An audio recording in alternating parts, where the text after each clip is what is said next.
보로노이 다이어그램이라는 것이 소개되고 있습니다. 역시 보로노이도 수학자의 이름이에요. 최단 경로를 찾을 수 있는 보로노이 다이어그램 그랬어요. 자, 평면 위에 여러 개의 점을 찍고 가장 가까운 점들끼리 연결을 하여 삼각형을 그린 후에 각 변에서 수직 이등분선을 그리면 그 수직 이등분선들이 한 점에서 만나게 됩니다. 그랬어요. 이렇게 각 변의 수직 이등분선의 교점을 우리 잡은 후에 그런 점들을 모두 연결한 것을 바로 보로노이 다이어그램이라고 합니다. 이 보로노이 다이어그램은 특정한 점을 기준으로 해서 가장 가까운 점들을 모은 집합이 된다 그랬어요. 그래서 이 보로노이 다각형의 모서리들이 바로 최단 경로를 찾는 데 사용되고 있습니다.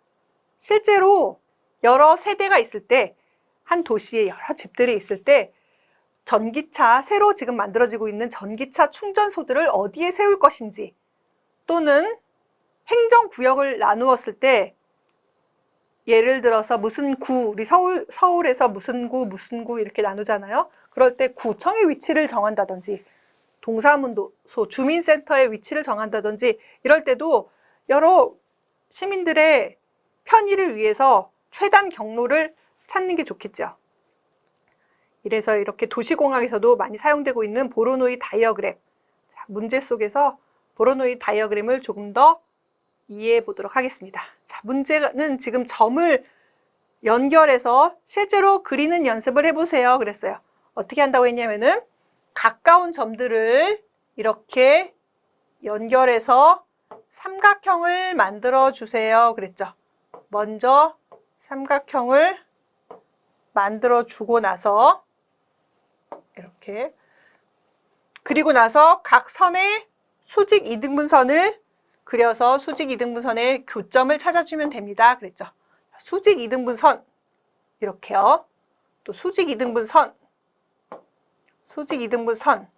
수직 이등분선이기 때문에 이렇게 길이가 같아지게 되죠.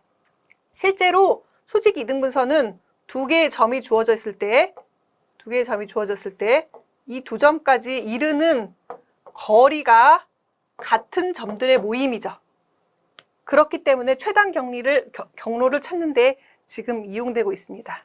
마찬가지로 다른 변들에 대해서도 똑같이 수직 이등분선을 그리고 나면 이렇게 예쁜 모양이 됩니다. 선생님이 그린 그림은 한번 지워볼게요. 전체적으로. 자, 이렇게 보로노이 다이어그램, 굵은 빨간색으로 이루어져 있는 부분이 바로 보로노이 다이어그램입니다. 우리가 원하는 장소들을 이런 곳에다가 설치하면 된다는 거죠. 그죠? 주유소를 설치한다든지, 그러면 이 집과 이 집이 여기까지 이동하는데 모두 최단 경로로 이동할 수 있다는 뜻이 되겠어요. 마지막 문제. 이 보로노이 다이어그램은 이렇게 수학적으로 그릴 수 있는 모델인데 실제로 자연계에서도 많이 발견됩니다. 잠자리의 날개무늬나 기린의 이 무늬에서도 보로노이 다이어그램을 찾을 수 있어요. 이렇게 생활 속에서 보로노이 다이어그램이 어떻게 발견되는지, 어떻게 사용되는지 그 예를 3가지 찾아보세요. 그랬습니다. 사전 지식이 많이 필요한 문제죠. 선생님이 앞에 1번 문제를 풀면서 많은 이야기를 했었는데, 어떤 관측소를 배치할 때, 그렇죠? 지진 관측소를 배치해서 어느 부분에서 지진이 일어날 것인지를 빠르게 알아낼 수 있는 그런 최적 장소를 찾는 데 활용한다 그랬어요. 그리고 요새 중요한 안면인식 프로그램, 요새 많이 휴대폰에서도 비밀번호 대신에 안면인식 기능이 많이 추가가 됐었죠. 이렇게 얼굴 위에 점들을 가지고 보로노이 다이어그램을 만들어서 이 사람의 얼굴의 특징을 찾는 겁니다. 그래서 안면인식 프로그램에도 활용하고 있고요.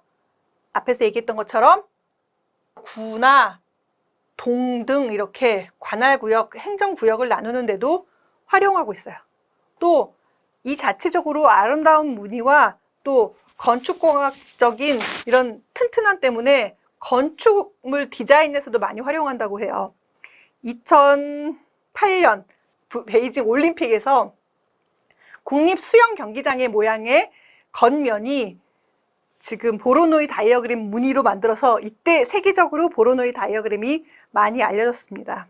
이 무늬가 물방울 무늬처럼 보이는데 실제로 이 경기장이 수영 경기장이었어요. 그래서 사람들이 이 아름다운 무늬가 무엇인가 하면서 관심을 가지면서 보로노이 다이어그램에 대한 디자인이 더 많이 활용되기 시작했습니다.